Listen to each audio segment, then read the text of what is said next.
এইটাই বগুড়া ধাক্কা বানাচ্ছ আমরা বগুড়া শহর একবারে কিলে সুদ ফলাবো আছে না নাই? রাজশাহী চাপাই যাবেন 1 বছর, ওই কুষ্টিয়া যশোর বরিশাল যাবেন 1 বছর, নোয়াখালী কুমিল্লার ভাষা যদি আরেকজন দোভাষী না করে বোঝার কায়দা নাই। কথা বুঝে থাকেন ঠিক বললাম না ঠিক বললাম? যারা ঢাকার অরিজিনাল, যারা ঢাকার কুট্টি, যারা ঢাকায় যাদের পূর্বপুরুষের জন্ম, 2017 সালে বয়ান করছিলাম নারায়ণগঞ্জ, ওখান থেকে আমার বন্ধুরা যাত্রাবাড়ি আসলাম, ফেলে আমার ব্রিজের নিচে দাঁড়ায় আছি। 25 থেকে 27 বছর একটা ছেলে ফোন করতে, আসসালামু আলাইকুম, বা ভালো নাকি রে, মা হালা বই গেছে, এই টাকা বাপ হালা মা হালা, কথা কন আছে? তাহলে কি আমার ভাষা বুঝতেছেন? আমি আপনাদের খেদমতে কোরআন হাকিমে যে আয়াতে কারিমে তেলাওয়াত করেছি, এই আয়াতটা কোরআন শরীফের নাজিলকৃত শেষ আয়াত। এরপরে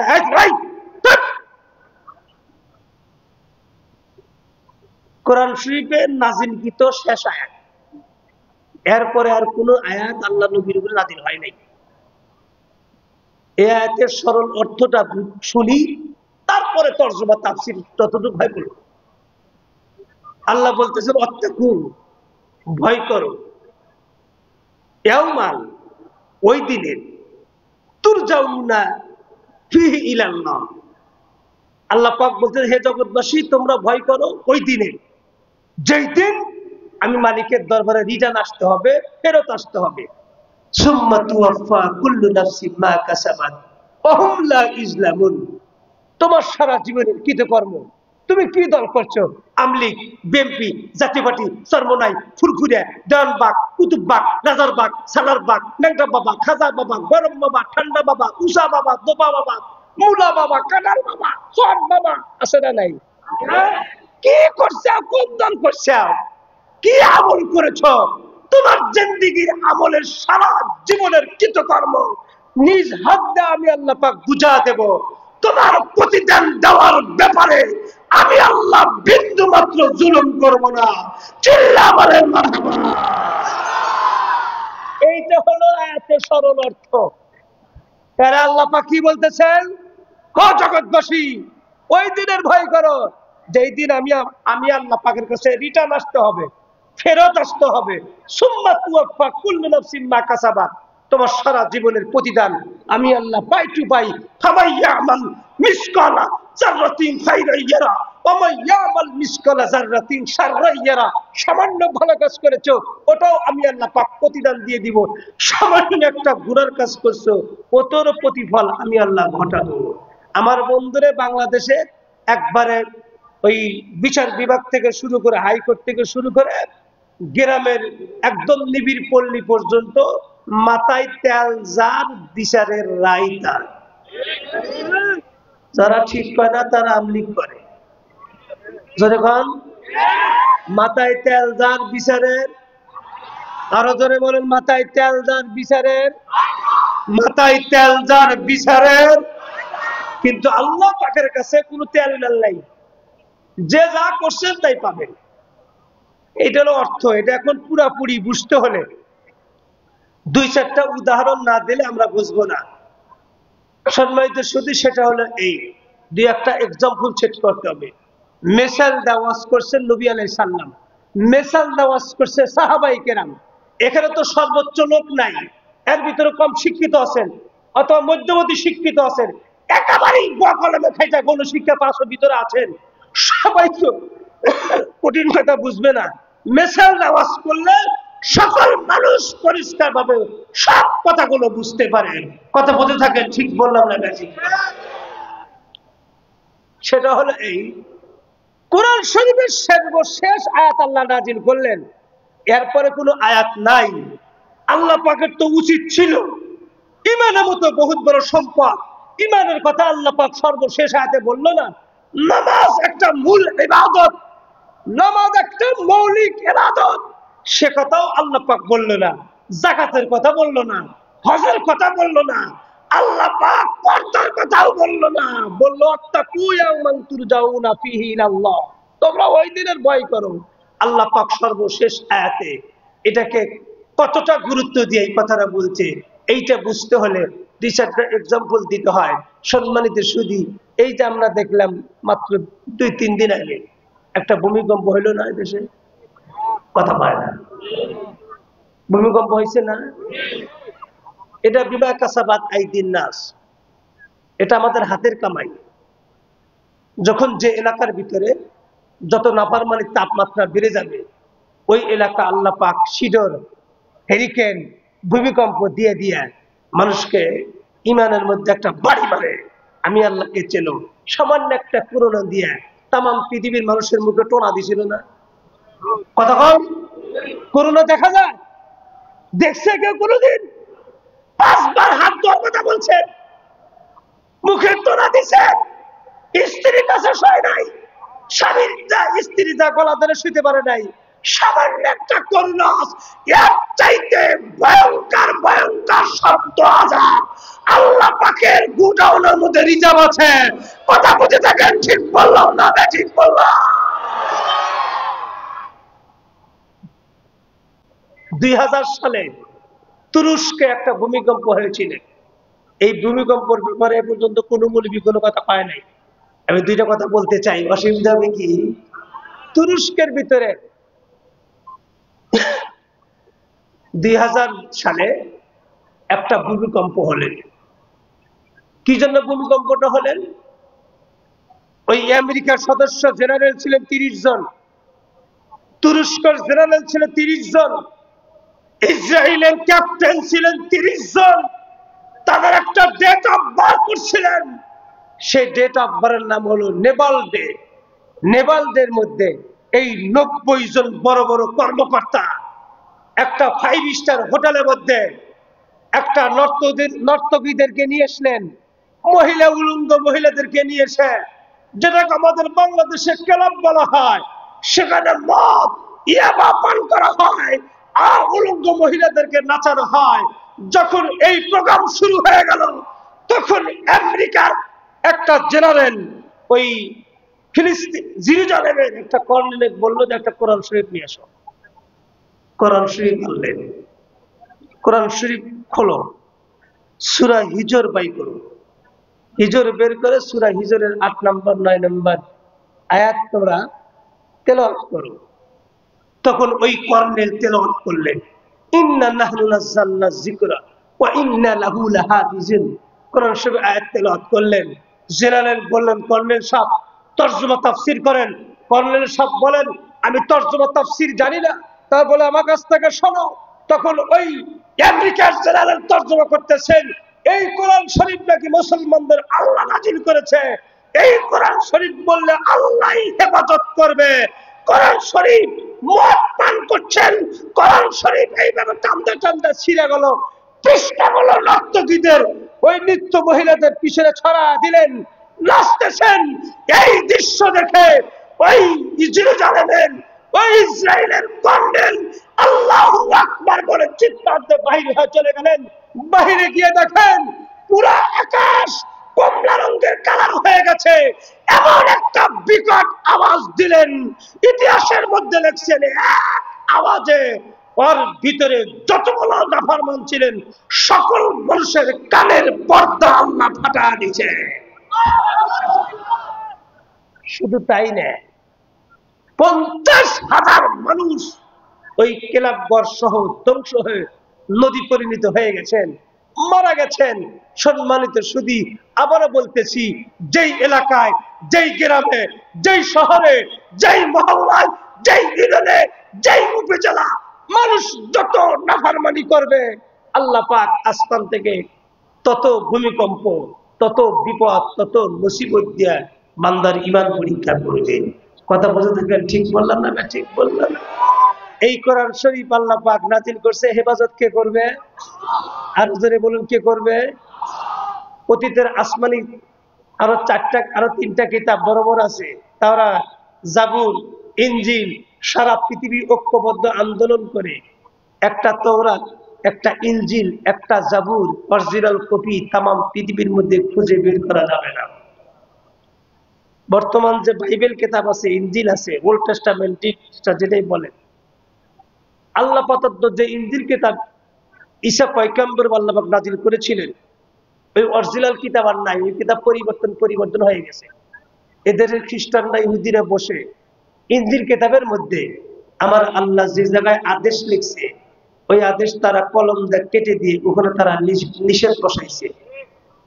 যেখানে আল্লাহ পাকের নিষেধ ঘোষণা আছে, এদেশের খ্রিস্টানরা ওই নিষেধকে কেটে দিয়ে আদেশ বসায় দিয়েছে। সেই জন্য সারা পৃথিবী ঐক্যবদ্ধ আন্দোলন করে তাওরাত, জাবুর, ইনজিলের একটা অরিজিনাল কিতাব তো দূরের কথা, একটা অরিজিনাল পৃষ্ঠাও খুঁজে পাওয়া যাবে না মুসলমান। অথচ কোরআন শরীফ আজ থেকে আমার আল্লাহ পাক নাজিল করছে, প্রায় ১,৫০০ বছর নাজিল করেছেন। পুরা কোরআন শরীফ পরিবর্তন হওয়া তো দূরের কথা, একটা সূরা পরিবর্তন হয় নাই, একটা সূরা পরিবর্তন হওয়া তো দূরের কথা, একটা রুকু পরিবর্তন করতে পারে নাই, একটা রুকু পরিবর্তন হওয়া তো দূরের কথা, একটা লাইন পরিবর্তন করতে পারে নাই, একটা লাইন পরিবর্তন হওয়া তো দূরের কথা, একটা জের জবর নক্তা পৃথিবীর কোন বাটপার পরিবর্তন করতে পারে না।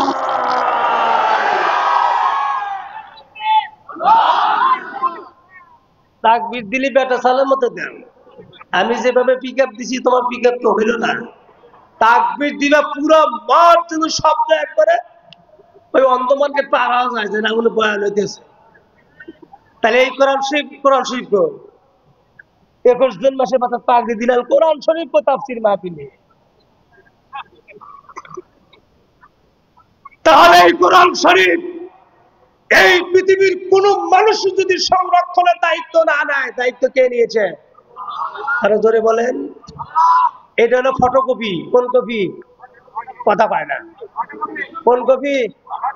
সারা পৃথিবীতে যত কোরআন শরীফ আছে সবগুলো হলো ফটোকপি।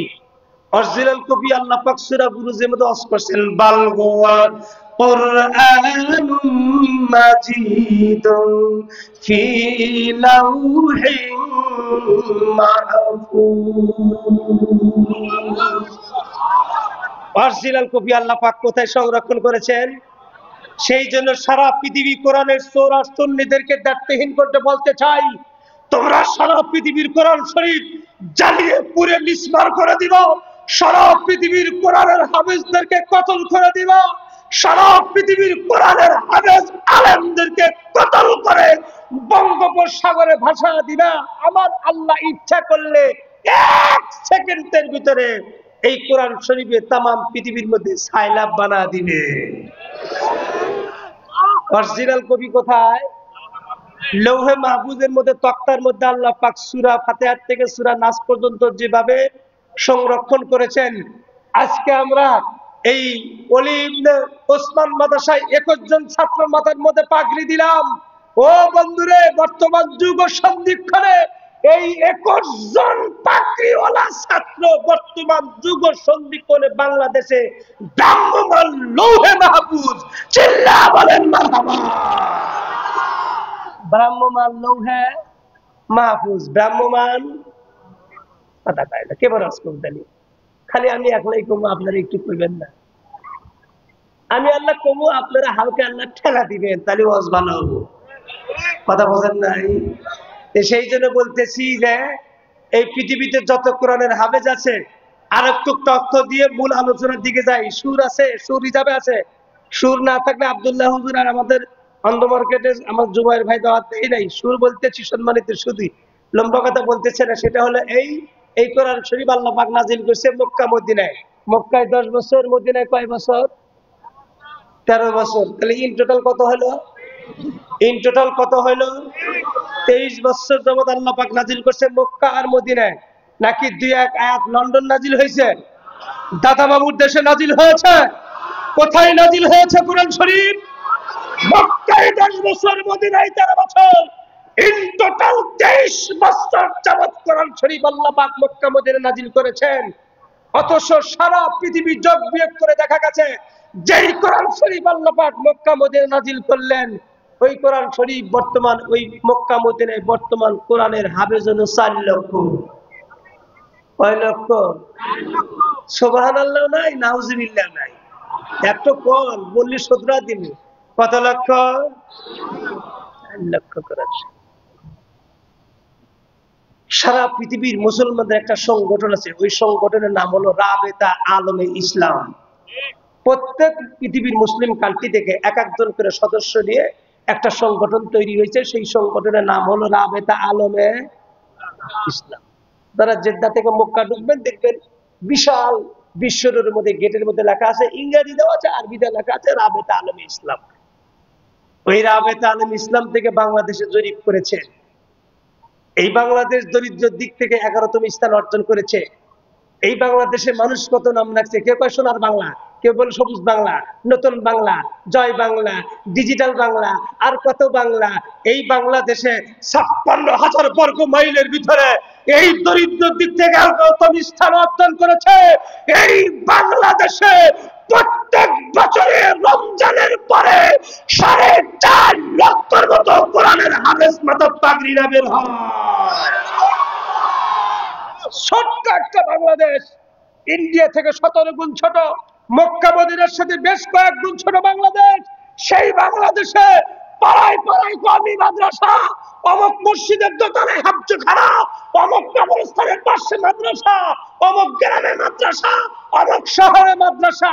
সারা বাংলাদেশ জরিপ করে দেখা গেছে ওলীদ ইবনে ওসমান থেকে আজকে 21 জন, আবার সাভার ব্যাংকগুলি থেকে হবে 50 জন।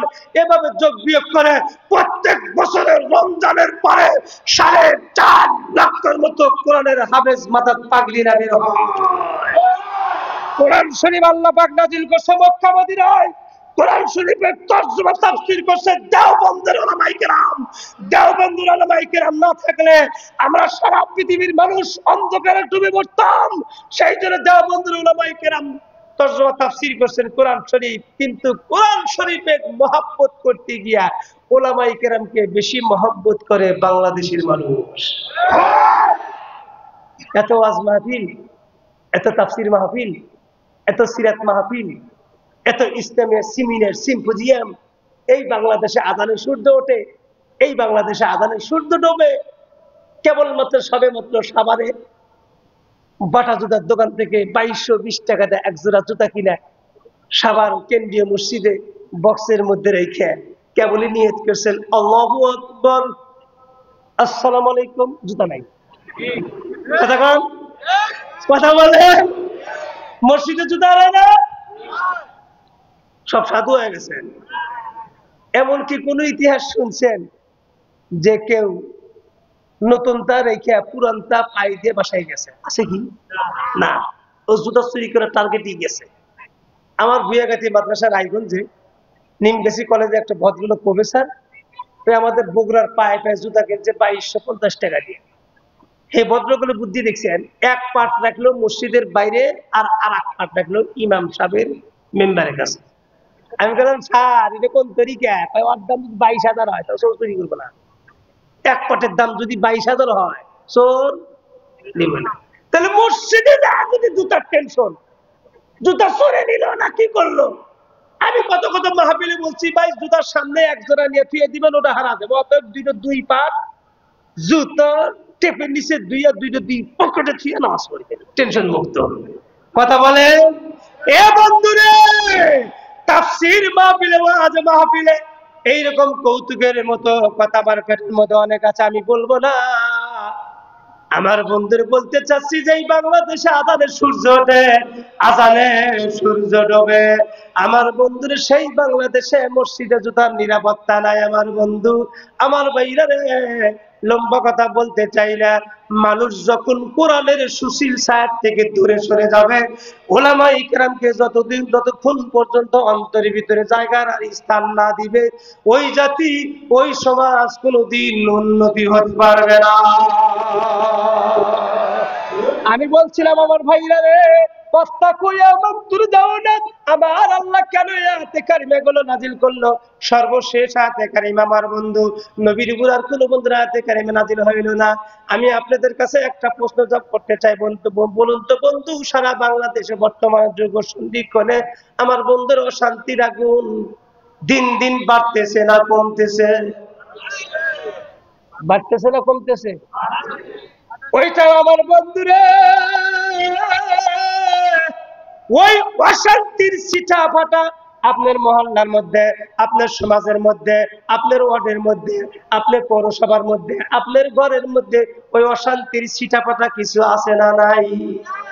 এ বাংলাদেশ বন্ধুরা, বর্তমান বাংলাদেশের মানচিত্রে তাকায় দেখেন, নিজের কলিজার টুকরা সন্তান আব্বা আম্মার কাছে নিরাপদ না, বাবাও আম্মার বন্ধুর সন্তানের কাছে নিরাপদ না, স্ত্রী স্বামীর কাছে নিরাপদ না, স্বামীর কাছে স্ত্রী নিরাপদ না, ভাই ভাইয়ের কাছে নিরাপদ না, বোন ভাইয়ের কাছে নিরাপদ না।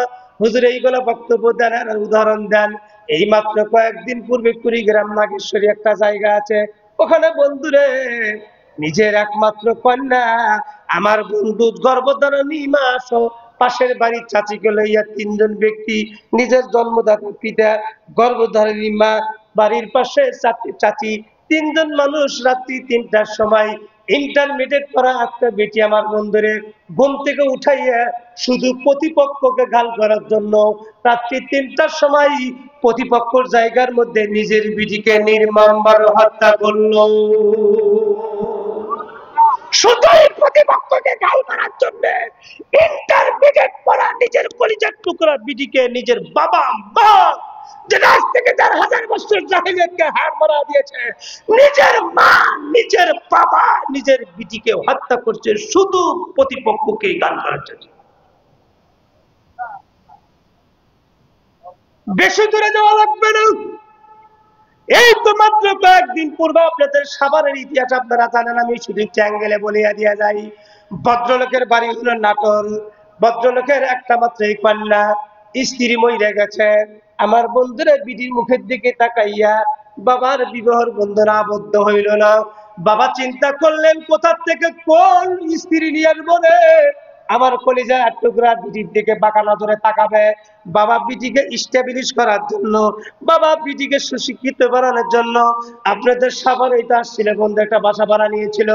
বিটিকে বন্ধুরা একটা স্কুলে, একটা কলেজে ভর্তি করে, উন্নত কলেজে। কিছুদিন পর বন্ধুর বিবি দেখলেন, বাবা দেখলেন বিটি সুন্দর কলেজে যায়, বাসায় আসে, কিন্তু বিটির দিকে তাকায় দেখে প্রতিদিন বিটির কাছে একটা ফ্রেন্ড আসে।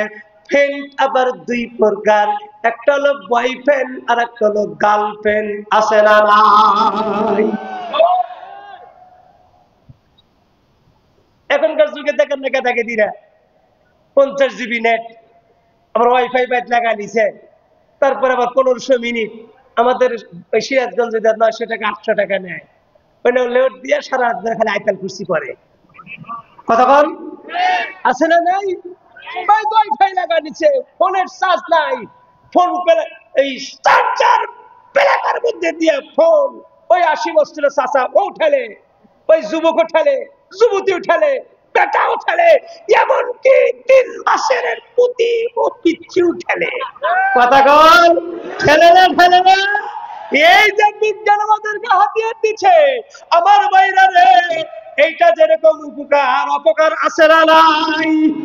ও বন্ধু, বাবা টাকা দেখে রে, আমার বিটির কাছে প্রতিদিন একটা ফ্রেন্ড আসে, কিন্তু বয়ফ্রেন্ড না গার্লফ্রেন্ড। বাবা চিন্তা করলেন একটা বিটি আর একটা মহিলা বান্ধবী পাততেই পারে। আজ থেকে 20 বছর পূর্বে আমরা গ্রামে দেখছি মেয়েরা সই পাইত, সই সই পাইত না, গ্রামের মেয়েরা সই পাইত না।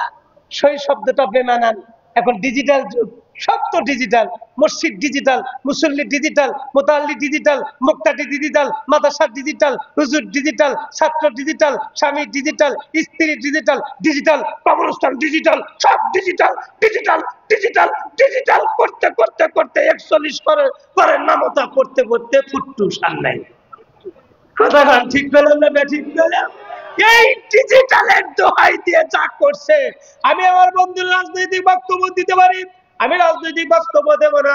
চলুন যাই আমার বন্ধুরা, লম্বা কথা আমি আপনাদের কাছ থেকে বলতে চাই না। এই ডিজিটাল যুগ আমার বন্ধুরের সই পাতাটা মেনান, সেই জন্য বন্ধুরে ফ্রেন্ড দুই প্রকার, বয়ফ্রেন্ড গার্লফ্রেন্ড। বিটি প্রতিদিন বা বন্ধুরে বান্ধবীকে নিয়ে আসে। হঠাৎ করে বাবা একদিন টাকা দেখে বিটি চলাফেরা ভালো না। আমার বন্ধুরে বাবা রাত্রিতে বিটির ঘরের দিকে তাকা দেখে বিটি আমার ঘরের মধ্যে ট্রান্সজেন্ডার, যাকে বলা হয় সমকামিতা প্রতিষ্ঠাতা করতেছেন। সমকামিতা অনেকে বোঝেন কিনা জানি না, মহিলা মহিলা জেনা করা। বাবা সকালবেলা বিটিকে দেখলো, না রে আমি তোকে নিয়ে অনেক স্বপ্নে দেখছি মা।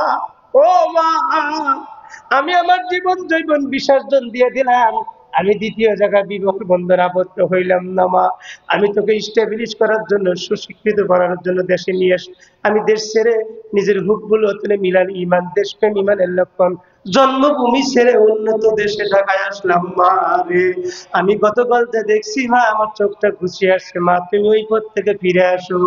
বিটি শয়তান এমন ভাবে তাকে বর করেছে, বিটি কয় আমার বাবা তো আমার পথের কাটা হইয়া গেল। বিটি এখন রাত্রি শুয়ে শুয়ে চিন্তা করে কি করা যায়। হঠাৎ করে বুদ্ধি আসলো, একটা ডিসমিল চাইতে যাইয়া বাবার জন্য অচেতন ওষুধ কিনলো। বেশি পাওয়ারের ঘুমের ওষুধ বাবাকে খাওয়া দিলেন দুধের মাধ্যমে। জনম দুঃখের পিতা শুয়ে আছে বন্ধু। মামার বাড়ির গল্প, মায়ের কাছে আপনাদের সাবানের ইতিহাস। আল্লাহর বন্দি বিবি বাবাকে হত্যা করলো, শুধু হত্যাই করে খেলতো না, আমার বন্ধুর ফেসবুক লাইভ চালু কইরা ধারালো চাক্ষু দিয়া আমার বন্ধুর জন্মদাতার বুকের মধ্যে কস কস করে ছুরি মারে, মিদি মিদি আসে আর লাইভ করে। জগৎবাসী তামাম পৃথিবীর মানুষ দেখে রে, আমার আব্বা আমার দিকে কুদৃষ্টি দেয়, আমার আব্বা আমার সঙ্গে রেপ করেছে, আমি বাবাকে জন্মের মতো শিক্ষা দিয়ে দিলাম।